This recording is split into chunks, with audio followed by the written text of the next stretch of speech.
Nagmakaawa ang squatter na binata na huwag i-demolish ang tindahan niya ng barbecue. Pero laking gulat niya, sa hiling nakapalit ang may-ari, anakan daw muna siya nito. Umaga pa lang ay parang nabagsakan na ng langit at lupa si Jonas nang makita niyang sira na ang barbecue stand niya. Nasama pala sa demolisyon pero nakakapanghina dahil wala man lamang pasabi na may ganito palang mangyayari ngayon. Hindi naman sila libre rito. Nagbabayad nga sila ng buwan ng renta tapos ganito ang madarat na niya. Mabuti na lang talaga. Wala siyang importanteng gamit na dinala rito. Kung hindi, ay nasama pa sa demolisyon. Nagngingit-ngit ang kalooban ni Jonas. Gaya na rin ang nararamdaman ng mga kasamahan niyang nagnenegosyo nito. Tumalikod si Jonas sa kanyang barbecue stand, nalaylay ang mga balikat. Sobrang sama ng pakiramdam niya ngayon. Kailangan niyang makausap si Sir Ralph, ang taga-singil buwan-buwan sa kanila. Magandang umaga, Jonas.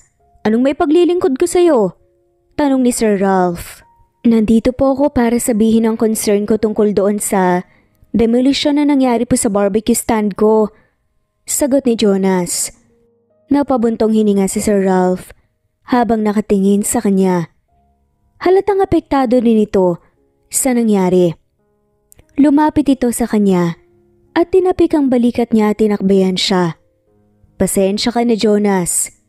Kung ako lang talagang masusunod, hindi sana ako papayag sa ganun. Pero wala na tayong magagawa dahil utos ng may-ari. Sinubukan ko pa ngang pakiusapan pero nagmamadali na sila. May itatayo kasing building doon. Sabi ni Sir Ralph. Wala na tayong magagawa sa bagay na yun, Sir Ralph. Pero sana po bayaran man lang nila yung damage doon. Naiilang naman ang sagot ni Jonas. Hindi sila magbabayad sa mga pwestong nasama sa demolisyon kasi kanila naman daw yung lupa. Saka nagre-renta lang kayo doon. Malungkot na sabi naman ni Sir Ralph. Nakakalungkot naman. Hindi talaga sila nagbibigay ng konsiderasyon. Para sa aming mahihirap, baka pwede ko pong pakiusapan yung may-ari, sir. Sagot naman ni Jonas. Hindi ko alam eh. Kung haharapin ka niya, Jonas. Kalimitan kasi sa mga yan ay yung ibang tao ang haharap sa'yo. Naiiling na sabi ni Sir Ralph. Okay lang, sir. Kung hindi ko siya makakaharap sa pagpunta ko doon, basta ang importante, sinubukan ko po siyang kausapin at gumawa ko ng paraan. Sagot naman ni Jonas. O sige, ikaw ang bahala. Pero ang mipapayo ko lang sa'yo, mas mainam kung maghanap ka na lang ng ibang pwesto para hindi ka na magulo pa. Konsumisyon pa yan eh. Sabi naman ni Sir Ralph. Tumango naman si Jonas bago siya umalis at hiningi muna niya ang address ng may-ari ng lupa.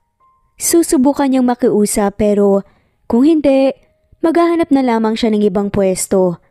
Sa kabilang banda naman, kumunot ang noo ni Joanna nang marinig niyang may kumakatok sa pinto ng kanyang kwarto habang nagtatrabaho siya. Ano ba? Sabi ko naman kapag may ginagawa ko dito, dapat walang istorbo. Nakataas ang kilay na sabi naman ni Joanna. Eh kasi ma'am, may naghahanap po sa iyo sa labas ng gate eh. Pinapasok ko na po. Napakamot sa batok na lamang na sagot ni Betchay. Tanungin mo kung anong kailangan. Hindi yung ako ang pupuntahan mo rito. Malditang sabi naman ni Joanna. Ayaw pong sabihin kung anong kailangan. Ikaw daw po talaga ang gustong makaharap eh. Sagot naman ni Betchay.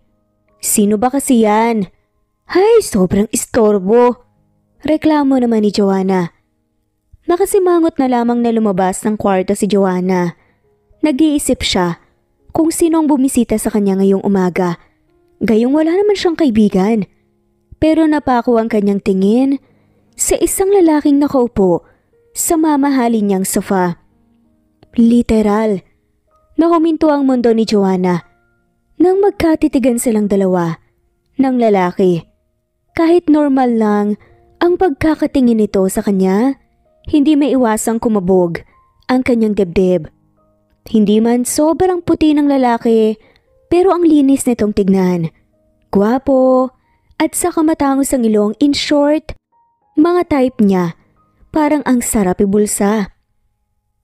Siguro naman, alam mo kung bakit ako nandito. Seryosong sabi pa ni Jonas. Napataas tuloy ang kilay ni Joanna sa naging tanong nga ng lalaki sa kanya. Napaismid na lamang siya nang makita ang kabuuan ng lalaki. Mas sobrang gwapo pala kapag malapitan. Kahit magsusuplado pa, okay lang.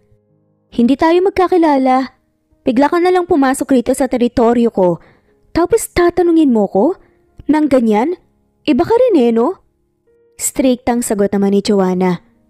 Hindi siya magpapadala sa kagwapuhan nito.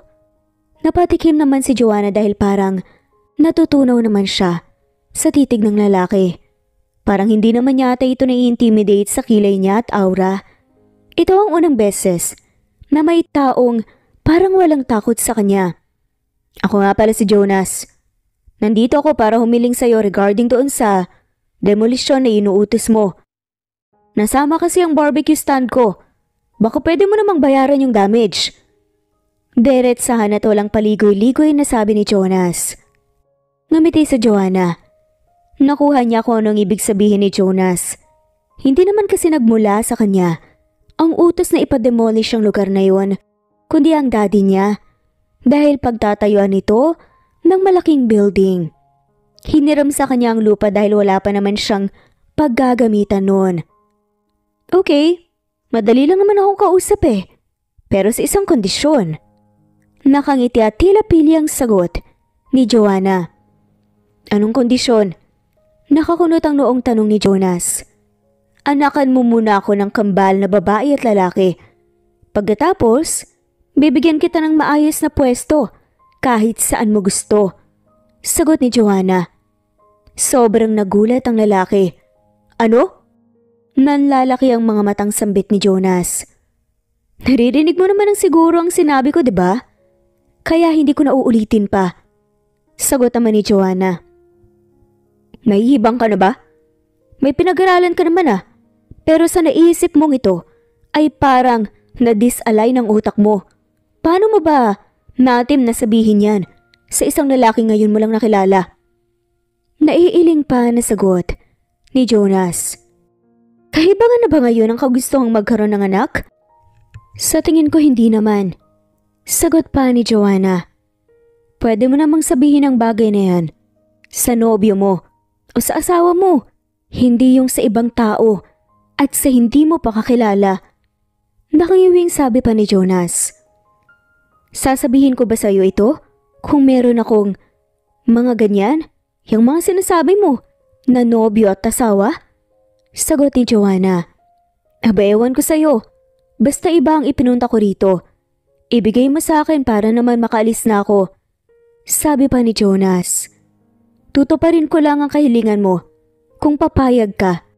Sa sinasabi ko, ano na? Take it or leave it? Tanong pa ni Joanna. Ayoko. Maghahanap na lang ako ng ibang pagkakakitaan. Sagot naman ni Jonas. Ikaw ang bahala. Sabi ni Joanna. Napupuntong hininga na lamang si Joanna habang nakasunod siya ng tingin kay Jonas na naglakad palabas ng front door. Biglang nakaramdam ng panghihinayang si Joanna. Aba, hindi siya pumayag sa kagustuhan niya. Sana hinabaan niya muna ang usapan nila bago niya sinabi ang nabanggit niyang kapalit sa hiniling nito para naman magtagal ito sa bahay niya. Samantalang si Jonas naman, naiiling na lamang habang naglalakad palayo sa malaking bahay. Nawindang talaga ang sistema niya doon sa sinasabi ng babaeng yon. Ni hindi na nga niya nalaman ang pangalan nito dahil nagulat siya sa kahilingan nito sa kanya. Yung ibang babae nga, naghahabol pa sa lalaking mang-iwan sa mga to, pero ang babaeng yun, magpapaanak lang? Maghahanap na lang siya ng ibang income kaysa patulan ang offer ng babaeng yun. Hindi niya kailangan ng maayos na pwesto kung sarili naman niya ang magiging kapalit. Pagkaalis niya sa bahay ng babae, sumakay siya ng taxi, pahatid sa syudad. Maghahanap siya dito ngayon ng pwesto, baka pwede pa siyang makahanap. Kahit pa paano kaya naman niyang magbayad ng buwan ng renta.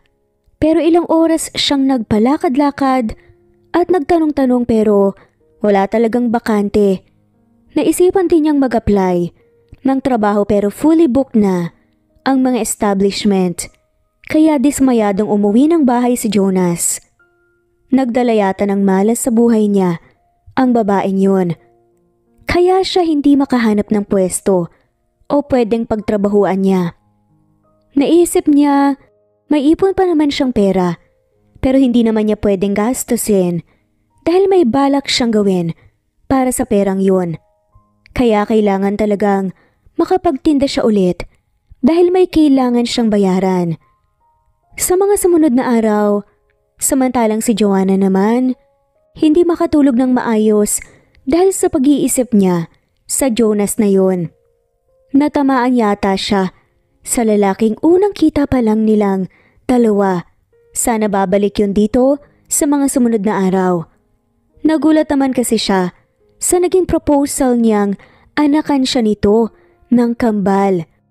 Kaya naman niyang magbayad ng malaki tungkol sa bagay na gusto niyang mangyari, tulad ng IVF, surrogacy, pero na-attract kasi talaga siya kay Jonas. Kaya nasabi niya yon. At saka hindi naman niya kailangan ng boyfriend para mabuntis. Dahil sakit sa ulo ang lalaki kung minsan, baka makakuha pa siya ng masamaang ugali. Hanapin niyo para sa akin si Jonas, sabi naman ni Joanna. Sabay namang nabaling ang atensyon ng mga kasama niya sa mesa. Nasa kusina kasi sila ngayon, nag-aagahan. Ha? Sinong Jonas po? Tanong naman ni Betchay. Yung lalaking nagpunta rito nung nakaraan, sagot ni Joanna. Isa naman po namin nahanapin siya, ma'am. Tanong naman ni Rigor. Driver niya, ang may edad na lalaki. Matagal na itong nagtatrabaho sa kanya, kahit na maldita siya ay mabait naman ang turing niya sa mga to. Palagi nga niyang isinasabay sa pagkain niya. Nakaramdam kasi siya ng pagka-bored, lalo na kung mag-isa lang siya sa mahabang mesa. Hindi ko alam, basta hanapin niyo siya para sa akin, sagot naman ni Joanna. Napangiwi na lamang si Joanna. Saan naman niya hahanapin ang lalaking yun? Kung hindi nga niya alam mga dress nito. Inuna niya kasi ang gusto niya kesa ang magtanong ng tungkol dito. E di sana, hindi siya mahihirapan hanapin ngayon ang lalaking mukhang nakabingwit ng matigas niyang puso. Mag-hire ka na lang po ng private investigator, ma'am. Kung kasi po kami ang gagawa, baka po hindi po namin magawa ng tamang trabaho, sabi naman ni Rigor. Okay, hintayin ko na lang na babalik siya, sagot ni Joanna. Napasimangot na lamang si Joanna nang ma-realize niyang bakit pa babalik rito si Jonas kung inis ito sa kanya dahil nasira ang negosyo nito. Napabuntong hininga na lamang siya saka tinapos ang pagkain. Isang linggo nakalipas habang si Jonas naman hindi mapalagay ang sarili, parang may mali sa mga nangyayari. Ilang araw na siyang naglilibot upang maghanap ng pwesto pero wala talaga siyang makita. Pati na rin ang pag-a-apply niya ng trabaho ay palaging walang available. Parang gusto niyang isipin na sinasabotahe ng babaeng yon. Kaya napagdesisyonan niyang bumalik doon at komprontahin si Joanna. Pag-doorbell niya, nang 2 beses bumakas kaagad ang gate at nakita niya ang isang lalaki. Sino po sila? Tanong ni Rigor. Jonas po, sagot naman ng lalaki. Okay, nasa sala si Ma'am Joanna. Hinihintay ka, sabi ni Rigor. Napakunot naman ang noo si Jonas sa sinabi ng may edad na lalaki. Paano naman kaya nalaman ng babae na pupunta siya? Pero hindi na lamang pinansin pa ni Jonas, kaya sumunod na siya rito, papasok sa loob ng bahay. Papalapit pa lamang siya ay napansinan niyang sobrang tamis ng pagkakangiti ng babae sa kanya na para bang close silang dalawa pero hindi naman. "Welcome back, Jonas." Nakangiting sambit ni Joanna. "Hindi ako nagpunta rito para makipagkaibigan sa'yo. Bakit ba sinasabotahe mo ang mga plano ko?" Nakakunot ang noong tanong pa ni Jonas. "Sino ka ba para pag-aksayahan ko ng panahon at oras? Isa ka lang namang normal na tao, di ba?" "Nanawalan pa ng negosyo," sagot ni Joanna. "Sabagay, ganyan naman talaga ang ugali ng mga may pera. Nanghahamak ng ibang tao na mababa sa kanila," sabi ni Jonas. "Excuse me hindi ako kasali sa mga taong may kaya na sinasabi mo. You provoked me. Inakusahan mo ko sa kasalanang hindi ko naman ginawa." Nakasimangot na sagot ni Joanna. "Ang gusto ko lang, bayaran mo ang damage doon sa nangyari sa demolisyon. Dahil bawat 5 importante sa aming mahihirap. Hindi mo naman siguro ikakahirap yung kaunting halaga, hindi ba?" Napabuntong hininga pa na sabi ni Jonas. "Kung pumayag ka na lang sana sa sinabi ko, mas kaganda pa ang buhay mo ngayon." Nakangiting sagot naman ni Joanna. Natigilan si Jonas nang ngumiti ang babae. Joanna palang pangalan nito. Sobrang bagay sa mamahalin nitong aura, kaya nga lang ang tigas ng puso, hindi man lamang mahinga ng kaunting pabor. Pero hindi naman maipagkakailang maganda, matangos ang ilong, at bagay rito ang kulay krema nitong buhok. Dahan-dahang lumapit si Jonas sa kinauupuan ni Joanna. Naupo siya para magpantay ang kanilang muka. "Sige, payag na ako. Kailan natin gagawin?" tanong ni Jonas. Napansin niyang umatras ng kaunti si Joanna, parang naaasiwa ito sa pagkakalapit ng mga mukha nilang dalawa. Parang may kung anong magnet sa mga titig ng babae sa kanya, hanggang sa bumaba ang tingin nito sa labi niya. Ilang minutong lumipas, naramdaman na lamang ni Jonas na naglapit na ang bibig ng dalawa. Huminto ang mundo niya nang kusa na lang sabay na gumalaw ang labi nilang dalawa ng babae para maghalikan. Tumagal ng ilang minuto ang halik bago sila umatras at napalayo sa isa't isa. "Okay, pahingin na lang ng address mo," sagot ni Joanna. Napansin ni Jonas na namumula ang mukha ni Joanna na parang nahihiya, kaya tumaas ang kamay niya saka dumampi ito sa pisngi ng babae. "Huwag kang mahiya. Ikaw naman ang nagsimula ng lahat ng to Gagawin ko to sa ngalan ng negosyo," sabi ni Jonas. Hindi na nakaimik pa si Joanna. Napansin niyang nawala na ang pagiging maldita nito ngayon, pero napansin ni Jonas ang puso niya pumipintig ng mahina dahil siguro sa intense natagpo kanina lang.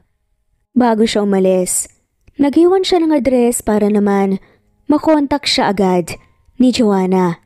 Sana naman lalamig na ang utak ng babaeng yon para naman bigyan siya ng pwesto at makapagsimula na siya ng negosyo. Samantalang si Joanna naman ay hinahamig pa rin ang kanyang sarili dahil parang hindi siya makahinga sa naging halikan nilang dalawa ni Jonas. Siya itong ang lakas ng loob na magpaanak sa lalaki pero siya namang biglang naduwag. Hindi naman kasi niya inaasahan na magkakahalikan sila ng ganoon, pero napalunok na lamang siya dahil hanggang ngayon ramdam pa rin niya ang labi ni Jonas. Wala siyang ideya kung ano ang magiging reaksyon niya kapag nagkita sila ulit. Ramdam pa niya ngayon ang pamumula ng kanyang pisngi. Paano na lang kaya kung gagawa na sila ng kambal? Siguro hindi na siya makakagalaw sa sobrang kaba. Nang araw ding yon, inutusan niya si Manong Roger na ipahanap ng pwesto si Jonas na madaling makita ng mga customer. Nakikita naman niyang desidido talaga ang lalaki na magkaroon ng pwesto. Ang importante ay pumayag na ito sa gusto niyang mangyari. at alam niyang hindi nalalayo sa kanya, si Jonas. Samantalang si Jonas naman ay nagulat nang paglabas niya ng bahay ay ang may edad na lalaki na nakita niya sa bahay ni Joanna ang nadatnan niya.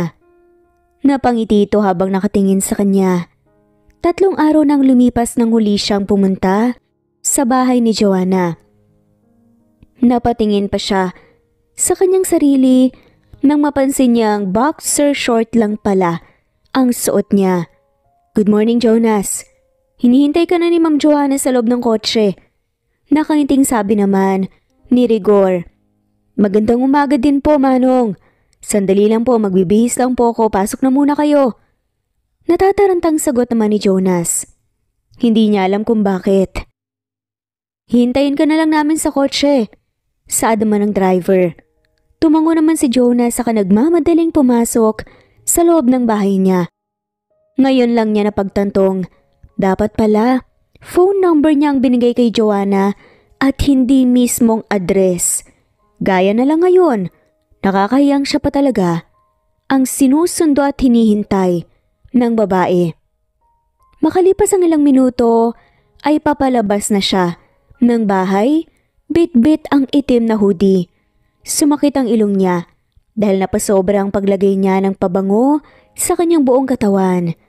Nagulat pa siya nang pagbukas niya ng pinto ng kotse ay si Joanna ang nakita niya sa driver's seat. Napanganga si Jonas nang makita ang suot nitong damit na kinulang talaga sa tela, saka leggings na sobrang hapit sa binti nito. "Ang ganda mo ngayon pero kinulang sa tela ang damit mo." Hindi napigilan ang sariling sabi ni Jonas. "Grabe ka, crop top ang tawag rito. Usong damit to ngayon." Napabungis-ngis na sagot naman ni Joanna. "Whatever, isuot mo na tong hoodie ko para naman matakpan niyang tiyan mo." Nakangiwing sabi ni Jonas. Inabot niya kagad kay Jonah ang hoodie niya. Ito lang ang naisip niyang paraan para hindi siya tuluyang ma-distract sa maputing tiyan ni Joanna. Kinuha niya ulit ang hoodie saka siya ang kusang nagpasuot sa dalaga. "Allergic ka pala sa ganitong outfit ng babae? Maganda kaya?" Nakangising tanong pa ni Joanna. "Oo na, ang ganda-ganda mo na." Seryosong sagot naman ni Jonas na parang napipilitan lang. Napatingin agad sa unahan si Jonas bago pa niya makalimutan na kasama nila si Manong Rigor. Baka mamaya mahalikan niya ulit si Joanna dahil sobrang pula ng labi nito na talaga namang kaakit-takit. Parang gusto na niya ang ideya na aanakan niya si Joanna, pero kailangan niyang magdahan-dahan muna. Tsaka baka masabihan pa siya nitong atat siya. Magmula kasi noong naging halikan nila, ay isang gabi talagang hindi siya nakatulog ng maayos. Lagi niya naiisip hanggang sa parang naadik na siya at gustong maulit pa. Maya-maya lang sumenyas na sa kanya si Joanna na maglagay siya ng seatbelt dahil aalis na siya. Sinunod naman niya ang sinabi ng dalaga at tahimik na silang umalis. Hindi alam ni Jonas kung saan sila pupunta. Pero hindi na lang siya nagtanong dahil seryosong nagmamaneho si Joanna. Namalaya na lamang niya na huminto sila sa isang nakasarang building. Nakakapintura lang. Napansin niyang nagtanggal na ng seatbelt si Joanna at lumabas ang kotse. Kaya naman sumunod na rin siya. "Ito na yung pwesto na hiniling mo. Malawak ang espasyo sa loob. Pwede kang maglagay ng 5 mesa dyan kung saan pwedeng kumain ng customer. Ano sa palagay mo?" Nakangiting tanong ni Joanna. "Maraming salamat, Joanna." Tanging sagot na lamang ni Jonas. Sa sobrang tuwa, hindi niya napigilan ang kanyang sarili. Kaya nayakap niya ng sobrang higpit si Joanna, kahit sa harap mismo ni Manong Rigor. "You're welcome." Masayang sabi naman ni Joanna. At hindi alam kung bakit parang dumadagundong ang puso niya. Naramdaman ni Jonas na naunang kumalas sa yakap niya ang dalaga dahil siguro nahihiya ito nang makita niya ang mukha ni Joanna. Namumula ito. "Sorry, Naka-read away lang ako. Bukas-bukas din. Pwede na akong magumpisa. Hinging paumanhin ni Jonas. Ikaw ang bahala. Pwede ka ring mag-isip kung ano ang ititinda mo sa umaga. Dahil sa gabi ka pa naman magba-barbecue. Suwestyon pa nga ni Joanna. Na tila tinutulungan pa siya sa business nito. 3:00 ng hapon ako mag-uumpisang mag-display. Kaya ang gagawin ko sa umaga, maghihiwa ako ng karneng manok at saka itutuhog sa stick.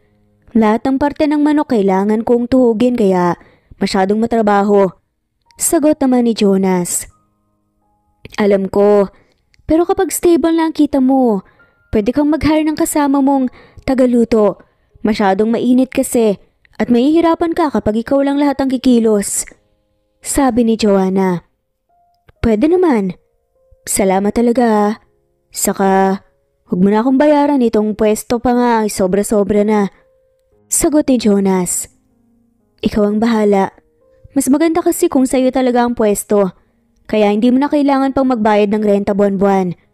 Sabi pa ni Joanna. Tama ka dyan. Sagot naman ni Jonas.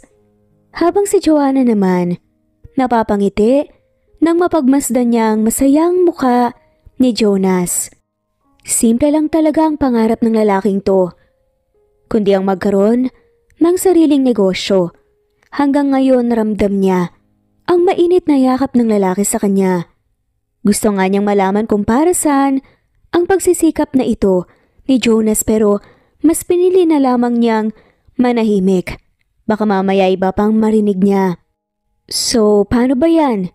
Ihahatid ka ba namin pauwi sa bahay mo o may pupuntahan ka pa?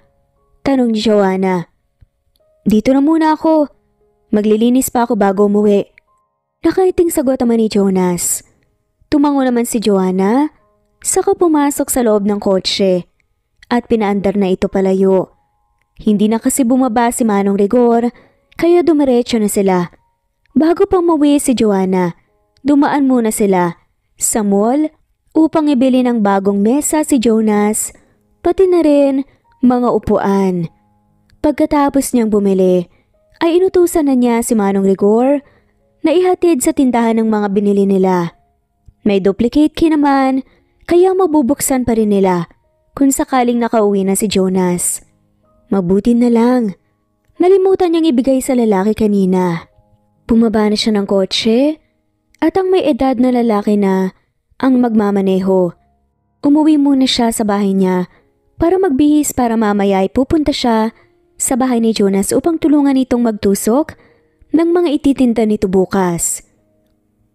Nang gumabi na, lula na si Joanna ng isang taxi papunta sa bahay ni Jonas. Hindi na siya nagpahatid pa kay Manong Rigor dahil pinagpahinga na niya ito. Isang leggings na itim lang ang kanyang suot at long sleeve na puti saka flat na sandalyas. Hindi na siya nagsuot pa ng crop top dahil baka mapuna na naman siya ng lalaki. Napakamot pa siya sa kanyang batok nang maalala niya ang hindi na niya nadala ang itim na hoodie ni Jonas nang ipasuot sa kanya kanina. Nagbayad na siya kagad sa driver bago pa siya bumaba pagdating niya sa bahay ng lalaki. Nakabukas naman ang ilaw kaya alam niyang nasa loob ng bahay si Jonas. Magandang gabi, Jonas. Malakas na sambit ni Joanna. Agad namang bumukas ang pinto at lumabas si Jonas. Kumunot ang noo nito habang nakatingin sa kanya na nakatayo malapit sa bahay nito. Joanna? Anong ginagawa mo rito? Hindi makapaniwalang tanong naman ni Jonas. Dinalaw ka. Bala ko sanang tulungan kang magtusok ng karne. Sagot naman ni Joanna. Ha? Gabi na. Pumunta ka pa talaga rito? Sinong kasama mo? Tanong ni Jonas. Ako lang mag-isa. Sumakay lang ako ng taxi papunta rito. Sagot naman ni Joanna. Lumabas ng bahay si Jonas saka naglakad palapit sa kanya at tinakay siya papasok sa loob. Nakita na niyang nag-uumpisa na palang magtusok ng karne si Jonas. Dahil isang palanggana, ang nakita niyang may laman na. Pinaupo muna siya ni Jonas sa may sofa. Sakay tinabi nito ang ginagawa para hindi madumihan. Naggabala ka pa talagang pumunta rito. Kaya ko namang mag-isa ang lahat ng to eh. Dahil sanay na ako. Pero salamat kahit na nakakahiya sa'yo. Nag-effort ka pa talaga, sabi ni Jonas. At parang unti-unti na niyang naiintindihan ang ugali ni Joanna. At mali siya sa naiisip niya na masama itong tao dati dahil sa mayaman siya. Unti-unti niyang mas nakikilala si Joanna. Naku, okay lang. Wala naman akong ginagawa sa bahay eh. Kung ayaw mo namang nandito ako, uuwi na lang siguro ako. Nakasimangot naman kunwari na saad ni Joanna. Akmang papatayo na si Joanna, pero agad namang nahawakan ni Jonas ang kanyang kamay. Maupo ka na nga ulit. Wala naman akong sinabi na ayoko kitang nandito sabi ni Jonas. Napangiti naman ng sobrang lapad si Joanna.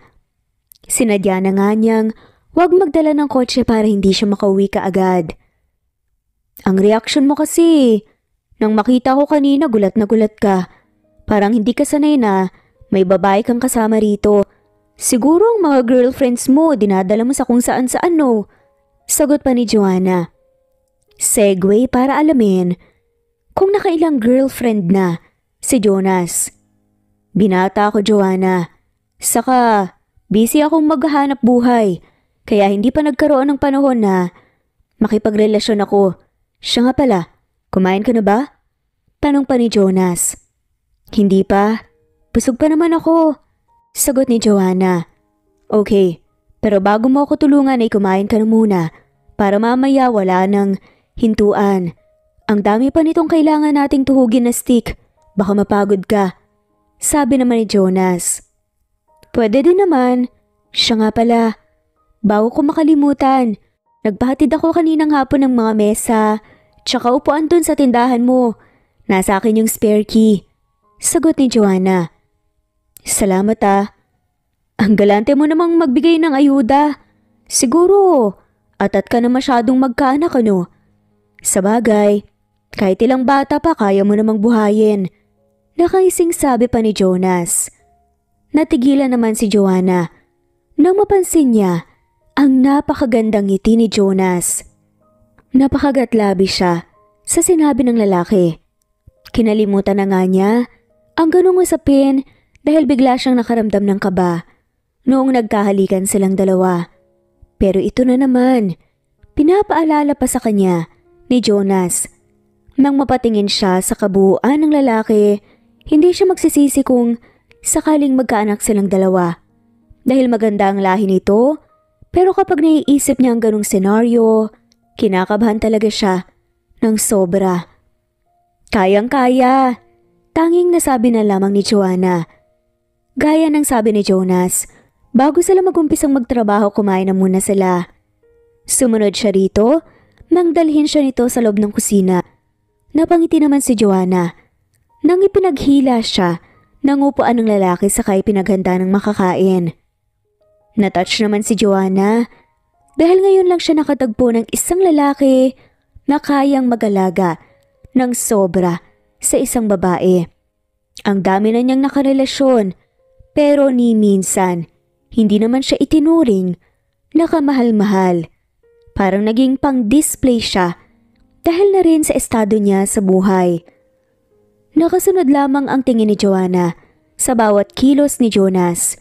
Ito pang naglagay ng kanin at ulam sa plato niya, saka iniabot sa kanya. Binigyan pa siya ng isang basong tubig saka juice. Sanay na inaalagaan si Joanna dahil may kasama naman siya sa bahay niya, pero nakakatuwa dahil nakatanggap siya ng ganitong genuine care sa isang lalaking wala naman siyang ugnayan. Ngayon ramdam na ramdam niyang totoo itong pinapakita ni Jonas sa kanya, hindi dahil may utang na loob ito sa kanya. At kahit na hindi naging maganda ang umpisa ng pagkakakilala nila. Kumain ka na, Joanna. Hindi yung tumititig ka lang sa akin hanggang sa matunaw ako. Pili yung untag pa ni Jonas. Napakagatlabi na lamang si Joanna.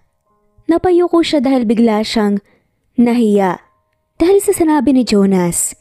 Hindi niya napansin na nakita pala siya ng lalaking nakatitig rito.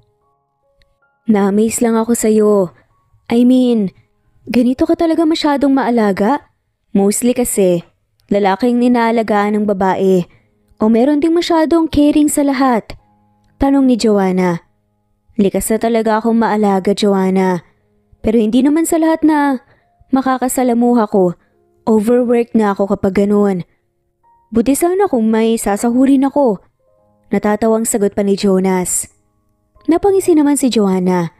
Natigilan na lang siya bigla nang haplusin ni Jonas ang buhok niya. Inayos sa kainipit sa kanyang tenga. Salamat, sabi ni Joanna. Kain lang ng kain. Lalabas na muna ako saglit. Tawagin mo lang ako kapag may kailangan ka. Sambit ni Jonas. Tumango naman si Joanna at nagumpisa na siyang kumain para matulungan na niya si Jonas. Samantalang si Jonas naman, hindi makapaniwalang pupuntahan siya ni Joanna sa bahay niya. Pero nandito na ang babae, kaya hindi na pwedeng pauwiin niya ito. Hiya na lang niya kung makakaya niyang gawin yun.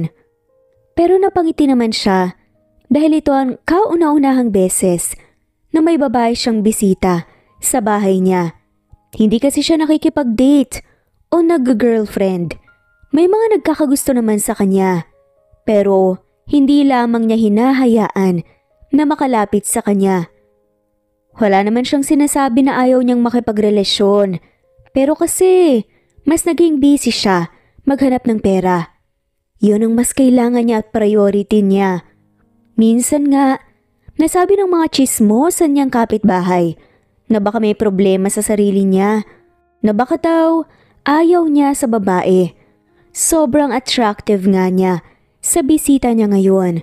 May iba rito na nagpapakaba sa kanyang dibdib. Pumasok muna si Jonas sa loob ng kanyang kwarto upang magbihis ng bagong damit dahil ramdam niyang amoy pawis na siya. Hinanapan na rin niya ng ibang maisusuot si Joanna dahil puti ang suot nitong long sleeves. Baka madumihan mamaya. Makalipas ang ilang minuto, paglabas niya ng kwarto, napansin niyang nasa may sala na si Joanna, nakaupo sa may sofa. Tapos na akong kumain, Jonas. Niligpit ko na rin ang hinugasan kong plato na pinagkainan ko. Nakangiting sabi ni Joanna. Ako na sanang nagligpit pero nabusog ka ba? Tanong ni Jonas. Oo naman. Tara na, magumpisa na tayong magtusok ng karne. Masaya at tila excited, nasagot ni Joanna. Hindi akalain ni Jonas na hindi naman pala maarte si Joanna. Hindi niya akalain na ang isang bilyonarya na dati lang na inakala niyang nag-demolish sa pinagtatrabahuan niya. Ay heto, tinutulungan siyang magtusok ng barbecue. Sige, pero palitan mo muna yung puti mong long sleeve. Baka madumihan pa yan, sabi ni Jonas. Ibinigay niya kay Joanna ang pulang t-shirt, sakay tinuro niya ang kanyang kwarto para doon na nga magbihis ang dalaga. Salamat, Jonas. Nakangiting sagot ni Joanna. Nakahawak naman si Jonas sa bandang dibdib niya. Dahil parang tumitibok na naman ang kanyang puso dahil sa ngiti ni Joanna. Napapaisip tuloy siya. May sakit ba siya? O baka naman nasobrahan siya ng kape dahil nagpapalpitate siya. Pero nagtataka siya. Nangyayari lang to sa tuwing andyan si Joanna. Kapag palagi silang magkakasama ng babaeng ito sa mga sumunod na araw, tiyak ata na magkaka-heart attack na siya. Nakita niyang tumayo si Joanna bitbit ang t-shirt, saka pumasok na sa kanyang kwarto. Makalipas ang isang oras malapit nang mapuno ni na Jonas at Joanna ang malaking palanggana. Pasimple namang tinitigan ni Jonas ang dalaga. Mukhang sanay naman ito sa ganitong trabaho. Hindi nga natusok ang mapuputi nitong daliri sa matulis na stick. Humahanga siya sa babae. Nakikita naman niyang sobrang simple lang kung kumilos ni Joanna.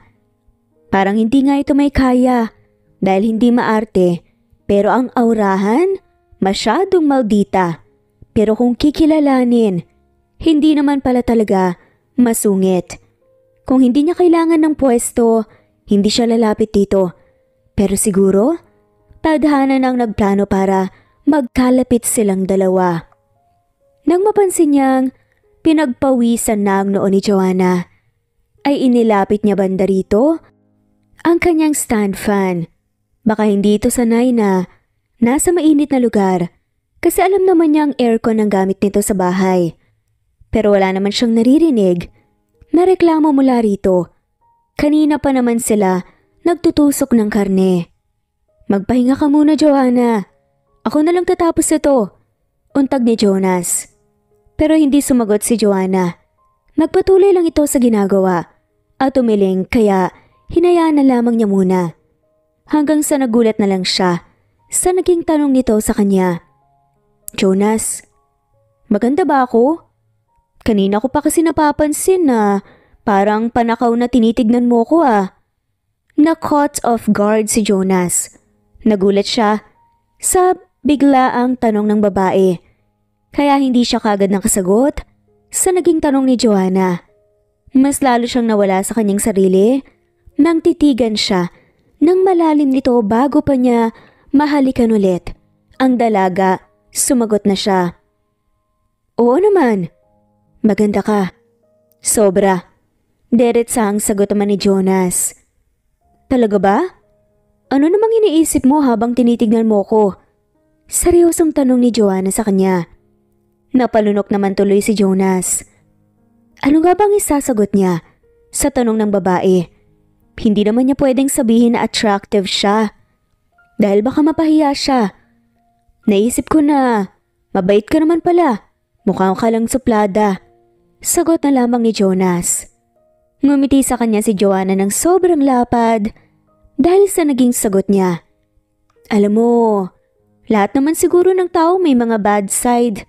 Lalabas lang yun kapag may nakaaway or something.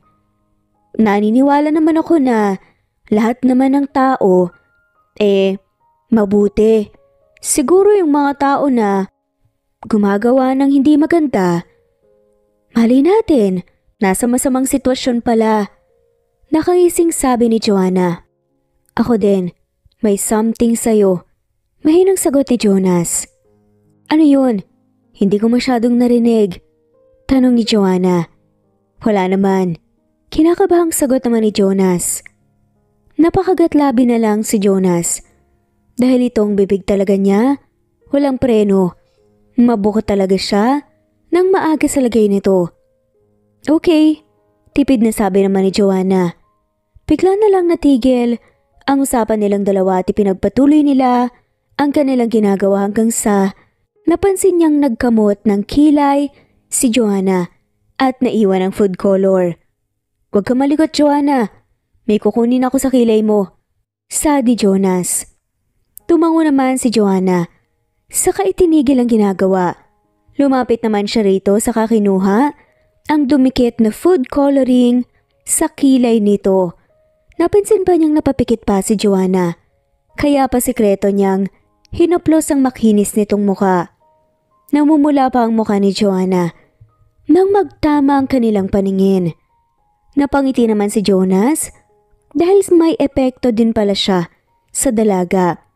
Maya-maya lang napatikim si Joanna, saka inayos ang sarili at bumalik sa ginagawa. Malapit na nga nilang mapuno ang malaking palanggana. Ang dami naman ito, mauubos kaya lahat to bukas? Tanong ni Joanna. Hindi ko alam pero hindi naman ito masisira. Ilalagay lang natin sa freezer. Makangiting sagot naman ni Jonas. Sana nga, para naman hindi masyadong masayang ang pagod natin. Natatawang sabi ni Joanna. Magpahinga ka na, tatapusin ko lang to. Sagot naman ni Jonas. Tumango naman si Joanna, saka tumayo at naupo sa sofa. Siya naman, tinapos ang pagtutusok ng karne. Nang matapos siya, ay inilagay na niya sa freezer para hindi masira. Bandang 9:00 ng gabi pagkatapos niyang maglinis, bumalik siya sa sala at napansin niyang nakatulog pa pala si Joanna. Napangiti naman si Jonas habang papasok siya sa kanyang kwarto upang mag-ayos at dito niya patutulugin si Joanna para makahiga ng maayos. Kinabukasan samantalang Si Joanna naman, pumungas-pungas na gumising na patingin siya sa buong paligid at na-realize niyang nasa loob pala siya ng isang kwarto. Ngayon lang niya naalala na nasa bahay pala siya ni Jonas. Pero nagtaka siya dahil nasa sofa lang siya nakatulog kagabi. Siguro kinarga siya ng lalaki papasok sa kwarto nito. Dahan-dahang bumangon si Joanna at tinupi ang ginamit niyang kumot sa kaunan. Makalipas ang ilang minuto, lumabas na ng kwarto si Joanna pero wala siyang nadatnan sa may sala. Tahimik din ang kusina. Siguro umalis si Jonas at may importanteng pinuntahan. Magpapasundo sana siya kay Manong Rigor pero napangiwi siya nang maalalang wala pala siyang dalang cellphone. Tanging maliit na wallet lang na nasa bulsa ng kanyang long sleeve shirt. Hinintay niya muna ng ilang minuto si Jonas pero hindi umuwi ang lalaki kaya naisipan niyang umuwi na lang muna para magbihis. Napangiwi na lamang si Joanna nang mapansin ang mahaba na leeg ng mga kapitbahay ng lalaki habang nakatingin sa kanya. Taas na siyang naglakad at wala siyang pakialam sa mga sasabihin ng mga to sa kanya. Nakatulog lang naman siya sa sobrang pagod sa pagtutuhog nila ng pang-barbecue at wala silang ginagawang hindi maganda ni Jonas. Pagdating niya ng bahay na pangiwi siya nang mapansin niyang nakangisi sa kanya si Betchay. "Anong klaseng ngiti yan? Wala naman akong ginagawang masama," sabi ni Joanna. "Bakit napaka-defensive mo? Nanahimik lang ako rito," tanong ni Betchay. "Iba kasi ang ngiti mo sa akin. Nag-sleep over lang naman ako sagot naman ni Joanna. "Oo na, sige na. Nabother lang kasi ako dahil iba na ang damit na suot mo Nakangising sabi ni Betchay. Napakagat na lamang ng labi si Joanna. May dudumi pa pala ang utak nitong si Betchay. Dahilan para mainis siya. "Hoy, dala ko naman tong damit ko, Betchay. Pinahiram lang din ako dahil puti itong long sleeve shirt ko," sagot naman ni Joanna. Sa kasinamaan ng tingin si Betchay. Masyado itong ma-issue. Nanibago lang siguro ang babae dahil ngayon lang naman siya ulit na-involve sa isang lalaki. Huling nakarelasyon niya ay naghiwalay sila dahil na-caught in the act niya mismo na magkapatong sa hotel room. Mula noon hindi na siya makikipag-date. Lumalabas at gumimik. Ang sweet naman ni Jonas. Noong una ay hoodie ang ipinasuot niya. Ngayon naman t-shirt. May kapatid ba siya? O kaya pinsan? Reto mo naman ako. Kinikilig pa na tanong ni Betchay. "Hindi ko alam. Pero itatanong ko." Nakaising sagot ni Joanna. Natatawa siya sa isip kung kailan nagkaedad si Betchay. Saka naman gustong lumandi. Mas matanda sa kanya ng ilang taon ng babae, pero sanay na ito sa kamalditahan niya. "Salamat ma'am. Balitaan mo agad ako Eager talaga akong magka-boyfriend sabi pa ni Betchay. "Talaga? Bakit mo hindi gawing boyfriend si Manong Rigor? Naghahanap kaya siya ng babae?" Pabirong swestya naman ni Joanna. Walang spark walang kuryente," sagot naman ni Betchay. Natawa na lamang si Joanna. Ang akala ni Joanna magagalit si Betchay, pero hindi naman pala. Sa bagay, tama naman ang babae dahil kung walang koneksyon, walang mabubuong samahan. Matagal na kasing magkasama ang dalawa dito sa bahay niya, pero normal lang ang turingan at walang kakaiba. Pareho din naman kasing single ang dalawa at alam na ang ugali ng isa't isa, kaya bakit palalayo, diba? Pero hindi talaga madidiktahan ang puso. Makalipas ang ilang minuto ay nagpaalam na siya kay Betchay. Napapasok na sa kanyang kwarto. Wala naman siyang gagawin dahil may mga tauhan siyang pinapasweldo para mag-supervise kung ano ang naipundar niya. Magpapahinga na muna siguro siya ngayon dahil mamayang hapon pupunta siya sa barbecue house ni Jonas. Habang si Jonas naman, hinanap si Joanna pag uwi niya ng bahay pero Wala na ang dalaga sa kwarto. Siguro umuwi na ito dahil wala naman siya. Hinatid niya kasi kanina ang maliit niyang fridge para paglagyan niya ng mga soft drinks. Binili pa niya lahat ang kakailanganin niya kaya maaga siyang umalis ng bahay.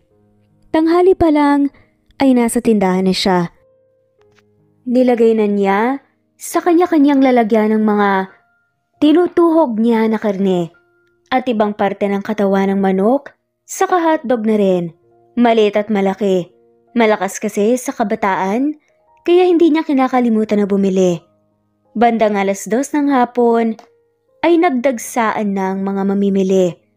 Kaya binilisan ni Jonas ang kanyang pagkilos. Napakaraming customers. Late na ba ako? Biglang nakangiting tanong naman ni Joanna nang bigla itong sumulpot. Nagulat naman si Jonas sa biglaang pagsulpot ni Joanna sa kanyang barbecue house. Parang walang kapaguran ang babaeng ito kung kumilos. Ang tagal pa naman nilang nakatulog kagabi, mas lalo na siya, hindi siya pinapatulog ng ideyang nakahiga sa kama niya, si Joanna, kaya masakit ang mga mata niya ngayon. Hindi naman, pero sana hindi ka na lang nagpunta rito. Nagpahinga ka na lang sana. Baka mamaya sabihin nilang masyado kitang inaalila. Sagot ni Jonas. Mas gusto kong maging busy. Since wala ka pang kasama rito, ako na lang munang magiging serbidora mo ngayon. Tagabalot at tagatanggap ng bayad. Pwede na ring tagahugas ng pinggan, kahit walang sahod. Okay lang, basta makakain ako ng only barbecue. Nakaiting sabi pa ni Joanna. Sige, ikaw ang bahala. Salamat, hindi ko kaya mag-isa rito. Sagot naman ni Jonas. Kinuha ni Jonas ang isang apron, saka isinuot kay Joanna. Itinali niya ang buhok nito, saka nilagyan ng hairnet. Makalipas ang ilang minuto, kumilos na siya upang lutuin ang order ng mga customer. Pasimple niyang tinignan si Joanna kung kaya ba nito ang ginagawa. Nakaka-inspire dahil nakangiti ito habang inaasikaso ang mga customers na kararating lang at saka sineserve ang naluto na niyang order nila. Nang magsimula ng kumain ng mga to, nagluto na rin siya ng barbecue para sa babae. Siguro gutom na rin ito ngayon. Pagkaluto ay nilagay niya sa plato, saka nilagyan ng maanghang na sauce at tinabot niya kay Joanna. Salamat Jonas, sabi ni Joanna. Lumapit siya rito sa kapinunasan ng pawis sa noo nito, gamit ang kanyang suot na t-shirt. Nahihiya siya sa babae dahil tinulungan siya kahit hindi naman kailangan. Pahinga ka na muna Joanna, ako nang bahala rito, sampit naman ni Jonas. Tutulungan na kita, para naman hindi mainip ang customer na saka hihintay sa'yo. Parang swerte ang unang araw mo sa pagtitinda ng maraming barbecue sa. Ang daming bumibili. Nakangiting sagot naman ni Joanna. Oo nga, hindi masasayang ang pagod mo sa pagtutusok ng karne. Natatawa namang bahagya na saad ni Jonas. Sinabi mo pa.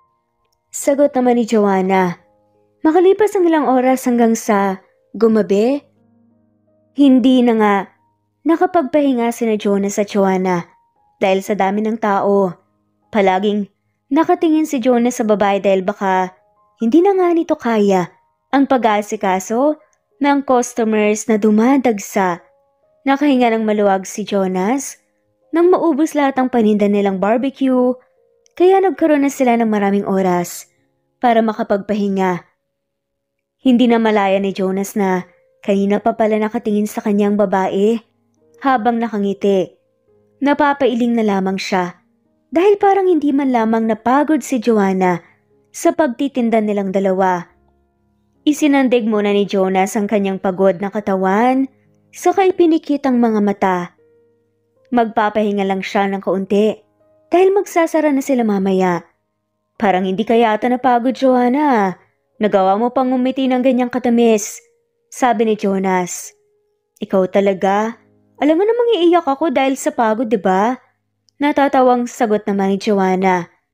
Ang iba kasi halos hindi na makapagsalita, sabi naman ni Jonas. Nang mag-10 na nga ay nagsasara na si Jonas dahil gusto na niyang umuwi ng bahay at magpahinga.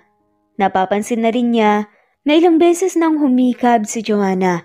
Alam niyang gusto na nga rin itong umuwi at matulog. Maya-maya lang nakatayo na silang dalawa ni Joanna sa tabi ng daan upang hintayin si Manong Rigor. Nasunduin ang babae. Nagulat na lang si Jonas nang maramdaman niyang isinandig ni Joanna ang ulo nito sa balikat niya.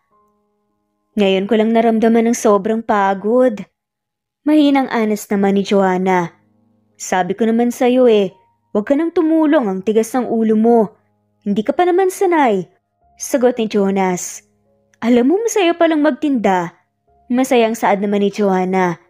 Hinawakan ni Jonas ang bewang ni Joanna para hindi ito matumba at mapadikit sa kanya. Masaya kung sanay ka na pero hindi ka naman sanay Sagot ni Jonas. Pagdating ni Manong Rigor, ay nalalaya niya si Joanna na makapasok sa loob ng sasakyan at sumakay na rin siya pagkatapos. Sumabay na rin siya sa pag-uwi dahil wala nga siyang ibang pwedeng masakyan. 2 buwan ang nakalipas, samantalang si Joanna naman hindi napagod sa pagtulong kay Jonas. Dahil sa magkasama sila sa umaga, hanggang sa gabi nagkaroon sila ng special bond together. Sweet sila sa isa't isa, open silang maglambingan pero wala pa silang label. Dahil sa closeness nilang dalawa, hindi napigilan ni Joanna na makaramdam ng pagmamahal sa puso para kay Jonas. At wala siyang alam kung pareho sila ng feelings ng lalaki pero alam niyang may care din si Jonas sa kanya. Pero baka bilang isang kaibigan lang na ikinalulungkot niya. Ayaw ni Joanna na umasa pero kasi hindi normal sa dalawang magkaibigan ng maghalikan ng maraming beses dahil ganun ang ginagawa nilang dalawa ni Jonas kapag magkasama silang dalawa. Ang gusto lang naman niya noong umpisa, magpaanak sa lalaki ng kambal pero hindi nangyari. Mas nauna pang nabuo ang pagmamahal niya para dito. Gaya na lang ngayon, magkasama silang dalawa sa loob ng kwarto nito dahil kakauwi lang nila galing sa barbecue house. Hindi na sila masyadong pagod kasi naman kumuha na si Jonas ng 2 magbabantay doon at ang mga ito na rin ang magtutusok ng karne. Papunta si Manong Rigor, uuwi muna siguro ako. Sabi ni Joanna isang araw. Ayaw mo magstay dito? Akala ko ba dito ka na matutulog? Malambing pa ang boses na tanong ni Jonas. Natigilan naman si Joanna nang dumikit sa kanyang likuran ng katawan ni Jonas. Kahit anong gawin niya, ay uncomfortable talaga siya kapag masyado silang nagkakaroon ng close contact ng lalaki. Ganito siguro itong may mali siya kapag may pagmamahal sa isang tao. Hindi na muna. Baka magtaka si Beche kung bakit madalang na lang ako matulog sa bahay Magsusumbong yun sa daddy ko panigurado. Palusot pa ni Joanna. Narealize ni Joanna na dapat i-reserve niya ang sarili hanggat walang sinasabi ang lalaki sa kanya. Para hindi siya sobrang masaktan kung darating sa puntong wala lang palang lahat ng to sa kanilang dalawa. Dito ka na lang muna. Alam naman siguro nila na tayo ang magkasama palagi. Sagot ni Jonas. Hindi nakahuma si Joanna nang humarap sa gawin niya si Jonas. Saka hinawakan ng kanyang muka. Magkaharap sila ngayon na naupo sa ibabaw ng kama. Namalayan na lang niya na dumampi ang labi ng lalaki sa labi niya. At dahan-dahan siya nitong ipinahiga at sumunod na rin ito. Anong gagawin mo? Nangangatalang boses na tanong ni Joanna. Wala naman. Nakangiting sagot ni Jonas. Napapikit na lang si Joanna nang hinalikan siya ulit ni Jonas. Saka inalagay nito ang 2 niyang braso sa leeg nito. Nang dumapo ang halik sa leeg niya, pababa sa dibdib niya ay sinalakay ng kabang puso ni Joanna dahil may pakiramdam na siya kung saan sila hantong. Teka lang muna, reklamo ni Joanna. Tumigil naman si Jonas sa ginagawa sa tumitig sa kanya. Naasiwa naman si Joanna dahil parang hinalukay ang kaluluwa niya sa tingin ng lalaki. Bibigyan kita ng rason para magstay ka rito sa bahay. Gagawa tayo ng kambal, gaya ng hiling mo nung una pa lang. Nakangiting sagot ni Jonas. Napalunok naman si Joanna dahil hindi niya alam ang gagawin sa sinabi ng lalaki. Kung dati, malakas ang loob niya, ngayon hindi na. Pero kasi parang hindi pa ako handa sabi na lamang ni Joanna. Talaga? Tignan ko nga. Malambing na sagot pa ni Jonas. Hindi nakahuma si Joanna nang halikan siya ulit ni Jonas. Hindi na niya kilala ang sarili kalaunan na gumanti na siya ng halik sa lalaki. Sinusunod na niya lahat ng ginagawa nito sa kanya hanggang sa wala na siyang nagawa at hindi na niya napigilan pa ang bugso ng kanyang damdamin at may nangyari na nga sa kanilang dalawa. Habang si Jonas naman, hindi maalis ang tingin sa babaeng sobrang himbing ang pagkakatulog sa kanyang tabi. Hindi niya tinupad ang hiling nito dahil sa naging usapan nilang dalawa. Kapalit sa pwesto na binigay nito sa kanya, kundi ang pagmamahal ang nag-utos sa kanya para gawin ang lahat ng ito. Tinignan ni Jonas kung anak lang ba ang kailangan nito sa kanya o may higit pang ibang bagay. Pakiramdam niya kasi mahal din siya ni Joanna pero hindi siya sigurado. Hindi naman siya papayag na may anak sila tapos hindi magiging sila hanggang sa huli at hindi magkakaroon ng masayang pamilya ang mga bata kung sakali. Humalik muna si Jonas sa noo ni Joanna. Saka siya lumabas ng kwarto upang uminom ng tubig. Sa mga sumunod na araw, habang si Joanna naman ay gulat na gulat nang pagbaba niya ng hagdan ay ang mukha ng ama ang unang nakita niya. Daddy? Kailan ka pa dumating? Gulat na tanong ni Joanna. Kaninang umaga. Excited akong mamit ang boyfriend mo. Nakangiting sagot ni Carlo. Ha? Saan mo naman nakuha ang balitang yan? Nakangangang tanong na lamang ni Joanna. Hindi siya handa para dito. Lumapit ang daddy niya, nagmano sabay halik sa pisngi nito. Nabanggit sa akin ni Betchay na madalang ka na lang umuwi rito sa bahay dahil may boyfriend ka na. Sagot naman ni Carlo. Napakamot na nga lamang sa batok si Joanna dahil sa sinabi ng daddy niya. Sakto namang naglakad palapit sa may sopa si Betchay. Saka sinamaan niya ito ng tingin. Nagbibiro lang naman niyang si Betchay, daddy. Sabi na lamang ni Joanna. Ngumiti naman ang daddy niya ng sobrang tamis. Saka nakatulala na lang si Joanna na lumitaw sa front door ang nakangiting si Jonas. Lumapit ito sa kanya. Hinalikan siya sa pisngi at nagmano sa daddy niya. Nagkataon lang ba na nandito rin si Jonas? O nagkausap na ang dalawa kanina nang hindi niya alam? So ikaw ang sinasabing boyfriend ng anak ko? Tanong ni Carlo. Opo. Jonas nga po pala. Matapang na pagpapakilala ni Jonas habang nakangiti. Mas lalong tumamis ang ngiti ng daddy niya nang hinawakan ni Jonas ang kanyang bewang, saka siya'y ginaya pa upo sa sofa. Nang tignan niya si Betchay, ay ang lapad ng ngiti nito. Si Joanna lang ang nahihiya sa tagpong ito pero si Jonas masyado lang relax habang katabi siya. Masaya akong makilala ka, Jonas. Pasensya ka na, mahiyain kasi ang anak ko. Hindi ka tuloy napakilala sa akin ng formal. Hinging paumanhin pa ni Carlo. Okay lang po yun, sir. Ganyan naman po talaga sa umpisa. Sagot naman ni Jonas. Napangiwi naman si Joanna. Dahil ang bilis, magkasundo ng dalawa. Pero samantalang siya, hindi mapakali sa sobrang kaba. Daddy na lang ang itawag mo sa akin. Welcome sa pamilya namin, Jonas. Nakangiting sabi pa ni Carlo. Salamat po, sir. Sagot naman ni Jonas. Napaikot na lang ang mga mata ni Joanna nang magyakapan pa ang daddy niya at si Jonas pagkatapos magpaalam. Ang may edad na lalaki, naiwanan muna silang dalawa. Sumunod na rin si Betchay na sobrang lapad ng pagkakangiti sa kanya.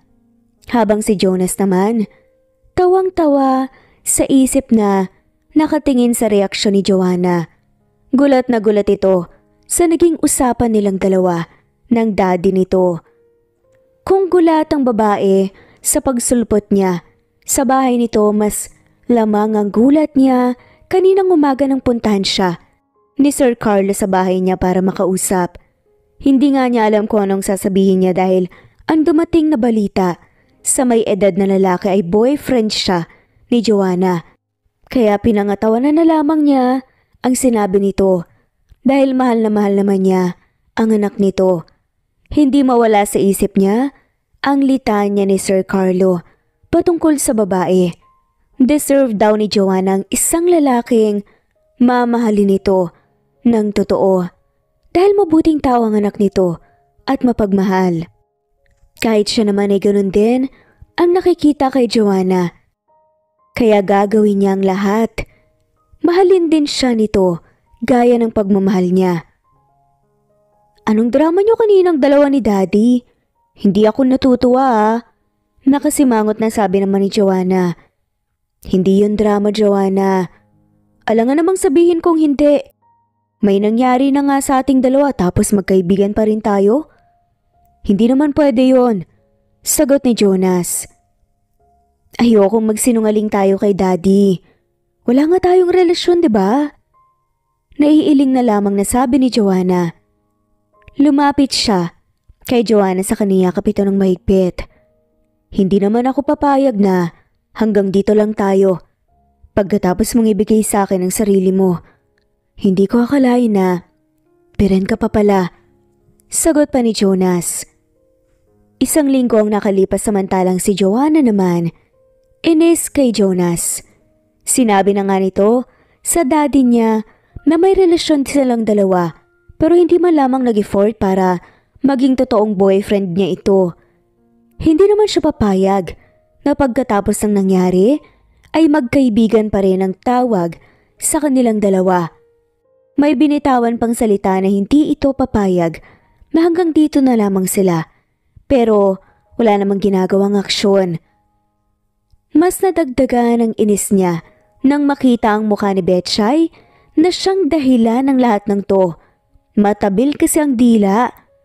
Hoy, may kasalanan ka pa sa akin, Betchay ah. Bakit mo naman sinabi kaagad kay Daddy na boyfriend ko si Jonas? Ayan tuloy napapasubo ako. Sagot naman ni Joanna. Sa tingin mo kaya kong gawin yun sa'yo, ma'am?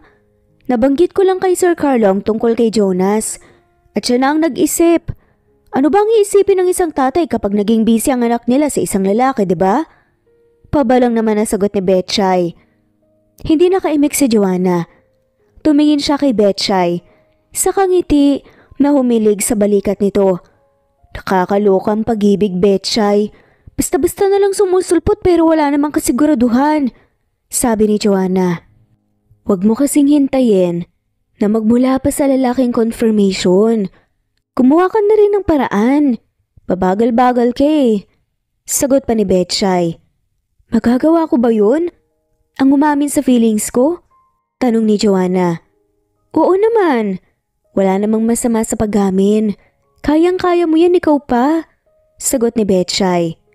Sana makaya ko. Sabi naman ni Joanna. Ngayon mo sabihin, nandito na ang boyfriend mo. Sagot ni Betchay. Umalis na agad si Betchay sa loob ng kwarto niya habang papasok si Jonas. Lumapit ito sa kanya, saka siya hinalikan sa pisngi. Bulaklak sa maganda kong girlfriend. Nakangiting sabi ni Jonas. Tinanggap naman niya ang inabot nitong bouquet of flower. Pasimple namang ngumiti si Joanna dahil kinikilig siya. Hindi mo pa ako girlfriend ah. Mahimig naman ang pagtatampo na sagot kunwari ni Joanna. Ngumiti naman si Jonas, saka tumabi sa kanya. Inakbayan siya nito, saka pinisil ang kanyang muka Napangiwi naman si Joanna dahil napalakas ang pagpisil ni Jonas. Sorry na, nandito naman ako para patunayan sa'yo na deserving akong maging boyfriend mo eh. Hayaan mong ligawan kita. Payag ka ba? Tanong ni Jonas. Ha? Sige. Medyo pakipot pa nga kunwari, nasagot ni Joanna. Niyakap naman siya ng sobrang higpit ng lalaki dahil sa tuwa nito. Papayag nga siyang huwag na silang magligawan basta ang gusto niya marinig ang katagang gusto niyang marinig mula sa lalaking to. Mahal na mahal siya nito gaya ng nararamdaman niya. Lumipas ang isang buwan ay pinangatawa na ni Jonas ang panliligaw niya kay Joanna. Gusto niyang malaman o patunayan na hindi lang mga anak ang kailangan sa kanya ng babae. Gusto niyang pati rin siya ay may puwang sa puso nito at magkaroon sila ng tsansa na magkasama habang buhay. Nasa barbecue house siya. Nagbabantay dahil wala naman siyang ginagawa sa bahay. Sabi kasi ni Joanna kanina na pupunta ito dito. At hindi nga siya nagkamali dahil kalalabas lang ito sa kotse ngayon. Napakunot naman ang noo si Jonas nang mapansin niyang dahan-dahan sa paglalakad si Joanna. At nakikita niyang namumutla ito at tila may iniindang sakit. Okay ka lang ba? May sakit ka ba? Tila nag-aalala na tanong pa ni Jonas. Sinalubong niya ito, sakay na lalayan para hindi matumba ang babae. Naramdaman niyang yumakap ito sa kanya at nagpalambing. Wala siyang pakialam kung pinagtitinginan sila ng mga customers basta ang importante ang kalagayan ni Joanna. Sobrang sama ng pakiramdam ko. Ilang araw na to, sagot ni Joanna. Bakit nagpunta ka pa rito kung may sakit ka pala? Sana ako nalang pumunta doon. Tanong naman ni Jonas. Pumasok sila sa loob ng barbecue house. Saka binigyan ng upuan si Joanna para makapag-relax ito. Namiss kita. Tsaka namiss ko tong barbecue house kaya pumunta ako rito. Sagot ni Joanna. Nakaramdam naman ng kilig si Jonas dahil sa sinabi ng babae. Totoo ba? Araw-araw lang tayong magkasama. Nakaitig sabi naman ni Jonas. Oo naman. Teka nga lang muna. Iihi muna ako. Paalam ni Joanna. Sasamahan na kita. Sagot naman ni Jonas. Hoy, hindi na. Hawakan mo na lang tong bag ko. Sabi naman ni Joanna. Pagkaalis si Joanna para umihi, ay inilagay ni Jonas ang sling bag nito sa ibabaw ng upuan upang magbigay ng sukli sa customer. Pagbalik niya, nagulat siya dahil nakabukas ang bag ni Joanna. Hindi naman niya ito tinignan kanina. Pero ang kumuha ng kanyang atensyon ay ang 3 pregnancy test na may 2 red lines bawat isa ang kanyang nakita. Tumatahip ang dibdib ni Jonas. Kaya ba masama ang pakiramdam ni Joanna dahil buntis ito? Ang tanong, kay Joanna nga ba ang PT na nasa bag nito o pwede naman kay Betchay? Samot-saring reaksyon ang nararamdaman ni Jonas ngayon. Kaba, tuwa at lungkot. Dahil kung totoong ito ay parang walang plano si Joanna na sabihin sa kanya na buntis ito. Nang mapansin niya, napapalapit na si Joanna, inalis na niya ang tingin sa nakabukas itong sling bag at ibinaling ang atensyon sa mga kumakaing customer. Hinintay niyang may sabihin sa kanya si Joanna pero tahimik lang itong nakaupo at hindi siya kinikibo. Ngayon napagtanto ni Jonas na hindi pala nawala ang kagustuhan nitong magkaanak pero hindi ang magkaroon ng lalaking mamahalin. Sa mga sumunod na araw, habang si Joanna naman ay nakaramdam ng guilt dahil sa pagtatago niya ng sitwasyon kay Jonas, buntis siya pero ayaw niyang sabihin sa lalaki dahil baka itigil nito ang panliligaw sa kanya at matigil ang kanilang ugnayan. Dahil umpisa pa lang ito na ang kanilang naging usapan. Kapalit ng pwesto ay magpapaanak siya rito ng kambal. Pero kinalimutan na niya yon dahil mahal na niya si Jonas. At may chance na pareho sila ng nararamdaman. Dahil manliligaw ito sa kanya. Para makabawi man lang sa pagsisinungaling niya, ay ipinag-shopping niya si Jonas at nauna na siya sa bahay nito. Joanna, nandito ka lang pala. Nagpunta pa ako sa bahay niyo para sunduin ka, sabi ni Jonas. Tumayo si Joanna at sinalubong ng malalim na halik sa labi si Jonas. Nakita niya ang gulat sa mukha nito habang nakatingin sa kanya. Namiss kita, kaya nauna akong pumunta rito sa bahay mo, sagot naman ni Joanna. Talaga? Mas maganda pala ako palagi mong namimiss dahil nakakatanggap ako ng masarap na halik mula sa'yo. Nakaliting sabi pa ni Jonas. Siyempre naman, sagot ni Joanna. Napakagatlabi na lamang si Joanna dahil mas lalong kinakain ng guilt ang puso niya kapag nakikita niya ang totoong ngiti ni Jonas. Ganito rin kaya ang ngiti niya pag nalaman nito na buntis siya? Kamusta nga palang pakiramdam mo? Wala ka na bang sakit? Tanong pa ni Jonas. Dinama pa nito ang noo niya at leeg kaya napalunok na lamang si Joanna. Magaling na ako, sagot ni Joanna. Mabuti naman. Halika sa kusina tayo pagluluto kita, sabi ni Jonas. Inakbayan pa siya nito papunta sa kusina saka ipinaghila ng upuan. Parang naging emosyonal bigla si Joanna habang nakatingin kay Jonas na seryosong ang mukhang ipagluto siya. Sa panahon ngayon, hindi niya alam kung makakahanap siya ng gaya nito kabait at kaalaga sa isang babae. Salamat, Jonas, sagot ni Joanna. You're welcome, nakaniting sabi naman ni Jonas. Tumahimik na rin si Joanna dahil nagumpisa ng magluto si Jonas. Samantalang si Jonas naman, tinitignan lang si Joanna na nakatitig sa kanya. Ngayon alam niyang buntis ang babae ay deserve nitong alagaan ng tama at huwag pabayaan. Di baling hindi nito sabihin sa kanya basta nagawa niya ang kanyang tungkulin. Sa mga sumunod na araw ay palaging dinadalaw ni Jonas si Joanna upang dalhan ng prutas at masusustansyang pagkain. Gustong-gusto na niyang magtanong pero pinigilan niya ang sarili dahil hinintay niyang ang babaeng magsabi sa kanya pero naubos ang pasensya niya. Kaya naisipan niyang yayaing makipag-date si Joanna para pag-usapan nilang dalawa ang issue. Kung hindi siya magtatanong ay maitatago ng babae ang pagbubuntis nito pero nakapagtatakang hindi ito umiiwas sa kanya. Saan tayo pupunta? Takang tanong ni Joanna. Magda-date tayo. Nakakapagod ang buhay, kailangan din nating mag-relax paminsan-minsan. Nakangiting sagot naman ni Jonas. Talaga? Ang sweet mo naman? Masayang sambit pa ni Joanna.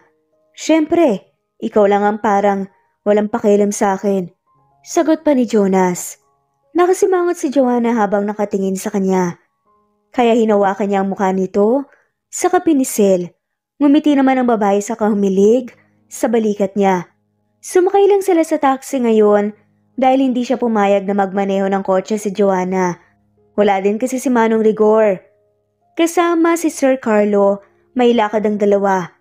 Pagdating nila sa kanilang pupuntahan, inalalaya niya si Joanna na makababa ng taxi.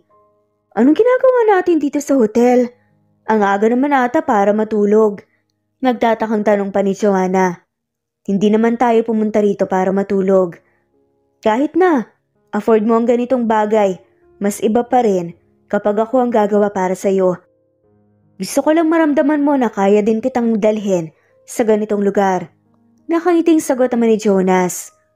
Tumingin si Joanna sa kanya na nakasimangot. May issue ba tayo sa estado ng buhay natin? Masama ang tingin na tanong naman ni Joanna. Napatawa naman ang bahagya si Jonas. Nilapitan niya si Joanna sa kaniyakap. Hindi tara na nga sa loob, sagot ni Jonas. Magkahawak kamay silang dalawa ni Joanna habang papasok ng hotel. Dito na siya galing kanina upang magpabook ng isang kwarto. Bakit alam mo ang lugar na to? Siguro nagpunta ka na rito kasama ang ibang babae, no? Nakasimangot na tanong lang ni Joanna. Napailing naman si Jonas baka mag-away pa sila ngayon at hindi matuloy ang plano nila. May iba ba akong babae? Wala naman sagot ni Jonas. Siguraduhin mo lang. Nakangusong sabi naman ni Joanna. Ikaw naman ang dumi ng utak mo, sagot ni Jonas. Hindi na umimik pa si Joanna, kaya tumahimik na rin siya. Pagdating nilang dalawa sa tapat ng kwarto, ay dahan-dahang itinulak ni Jonas ang pinto saka pinindot ang switch. Sa gilid kaya kumalat ang liwanag sa buong kwarto. Nang tignan niya si Joanna, ay nakanganga siya habang nakatingin sa dekorasyon na nakalagay sa may dingding. Naglagay kasi siya ng iba't ibang klase ng bulaklak, sakay dinikit para hindi mahulog, at balloons na maraming kulay. May hindi kalakihang mesa sa harap ng kama na mga pagkain na nakalagay sa ibabaw. Inihanda niya ito kanina bago siya umalis at sunduin si Joanna. May okasyon ba? Ikaw ang gumawa ng lahat ng to? Hindi makapaniwalang tanong pa ni Joanna. Oo naman, para sa'yo. Nakangiting sagot ni Jonas. Salamat. Sobra kong na-appreciate ang effort mo. Sabi naman ni Joanna. Lumapit ito sa kanya at nilagay ang dalawang braso sa kanyang leeg saka siya hinalikan sa labi. Napangiti na lamang si Jonas. Naging extra sweet si Joanna kaya nagugulat ito. Ihanda mo ang halik na yan mamaya. Nakaising sagot pa ni Jonas. Kinurot pa ni Joanna ang tagiliran niya nang ituro niya rito ang kama. Napahalakak si Jonas dahil sobrang cute ng babae kapag nahihiya ito. Maya-maya lang ipinaghila niya si Joanna ng upuan para makaupo at sumunod na rin siya. Binuksan na niya ang nakasarang pagkain. Sa kanya napansin na nalukot ang mukha ni Joanna. Kumuha siya ng plato at nilagyan ng ulam sa kakanin. Akma niyang ibibigay sa babae pero hindi nito tinanggap. Wait lang, bakit iba ang amoy? Sobrang baho. Nalukot ang mukha na tanong ni Joanna. Umayos ka nga Joanna, ang sarap kaya ng mga yan at mabango kapag narinig ka ng mga staff rito, tiyak na magtatampo sila. Sagot ni Jonas. Totoo naman kasi, ayokong kumain yan, iba ang gusto ko. Sabi ni Joanna. Ano bang gusto mo? Tanong ni Jonas. Hilaw naman ka, tapos ketchup na may manghang na sausawan. Sagot pa ni Joanna. Napabuntong hininga si Jonas. Lumabas na ang mga senyales, tapos hindi pa talaga aaminin sa kanya? Teka lang, buntis ka ba? At kung hindi ka magsasabi sa akin ng totoo, ay magagalit ako sa'yo. Seryosong tanong ni Jonas. Napatulala tuloy si Joanna habang nakatingin sa kanya. Napansin niyang naguunahang tumulo ang luha sa mga mata nito. Sorry, hindi ko naman sinasadyang itago sa'yo eh. Pero kasi kapag sasabihin ko, hindi mo na itutuloy ang panliligaw sa akin dahil baka isipin mo na nakabayad ka na sa naitulong ko sa'yo para makapagnegosyo. Umiiyak na sagot ni Joanna. Napakawalang kwentang rason yan, Joanna. Ang sabihin mo gusto mong ilihim dahil gusto mo lang anakan ka at pagkatapos okay ng lahat. Pasigaw na sabi ni Jonas. Hindi totoo yan. Nawala na sa isip ko ang napag-usapan nating dalawa nung umpisa. Sagot ni Joanna. Anong totoo, Joanna? Pera lang naman ang importante sa'yo. Hindi ang feelings ng ibang tao. Tanong ni Jonas. Ganun ba talaga ang tingin mo sa akin? Sa tingin mo papayag akong solohin ng pagpapalaki sa anak nating to? Mahal na mahal kita, Jonas. Kailangan din kita sa buhay ko. Naluluhang sagot ni Joanna. Tumayo na ito sabay alis. Mabuti na lamang napigilan ni Jonas.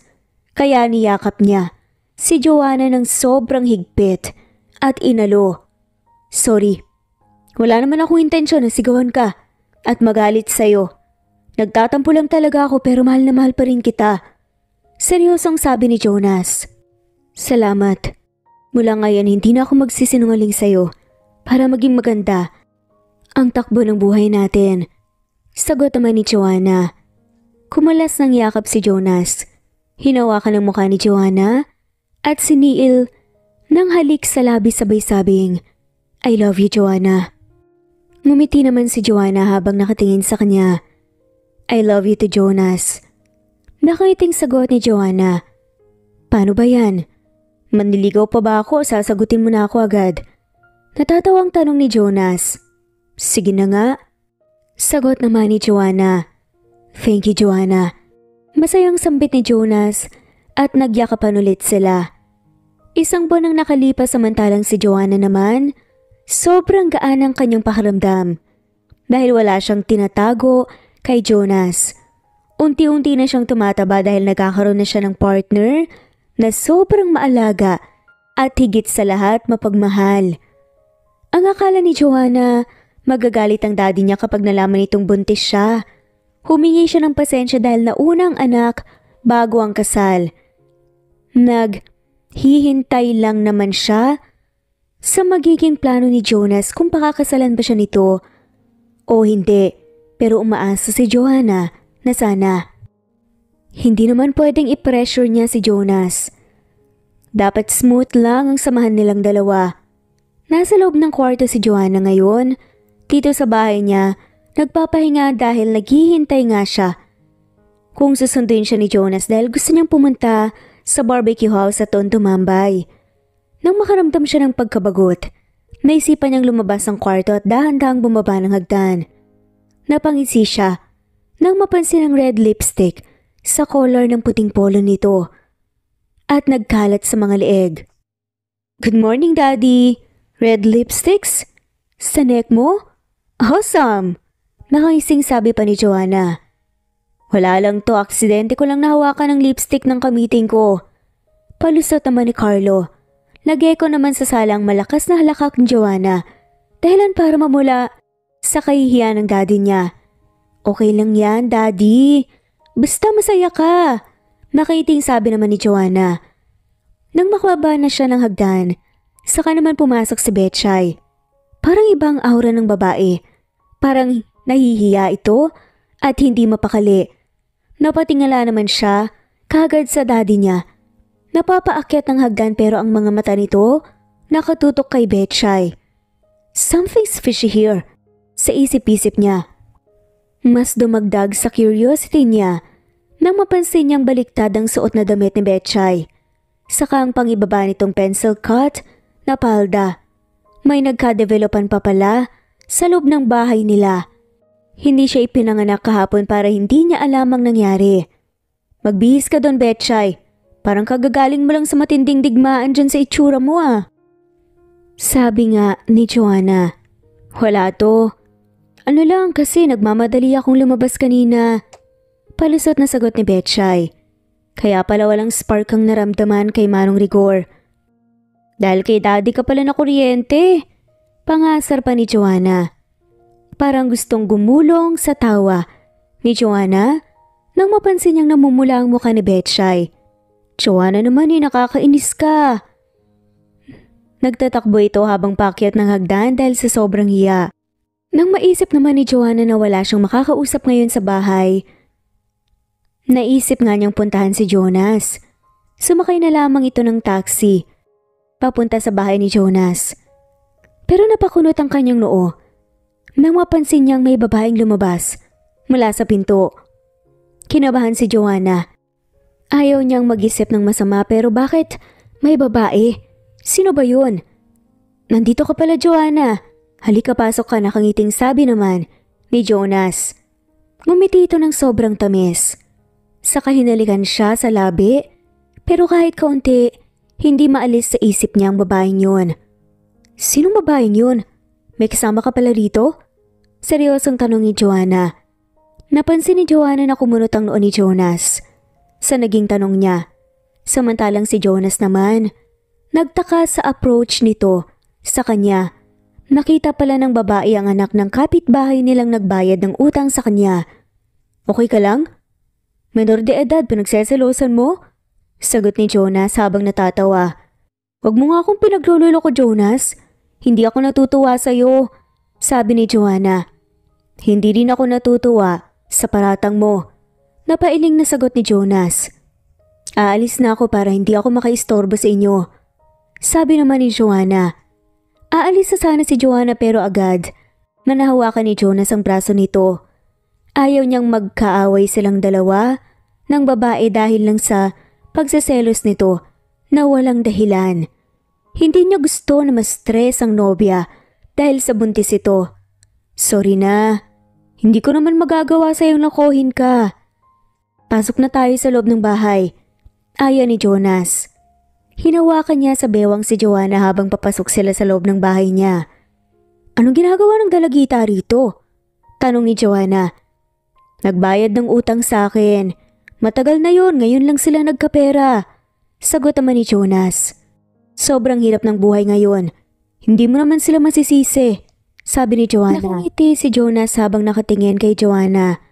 Talaga? Kahit siguro hindi ka buntis ay selosa ka pa rin. Ang gwapo ko kaya? Pagbibiro ni Jonas. Napasimangot na lamang si Joanna habang nakatingin sa kanya. Hindi ata nagustuhan ang sinabi niya pero halata namang totoo. Siyempre, mahal kita. May karapatan naman akong magselos, diba? Sagot pa ni Joanna. Joanna, I love you. Napangiti naman si Joanna at yumakap sa kanya.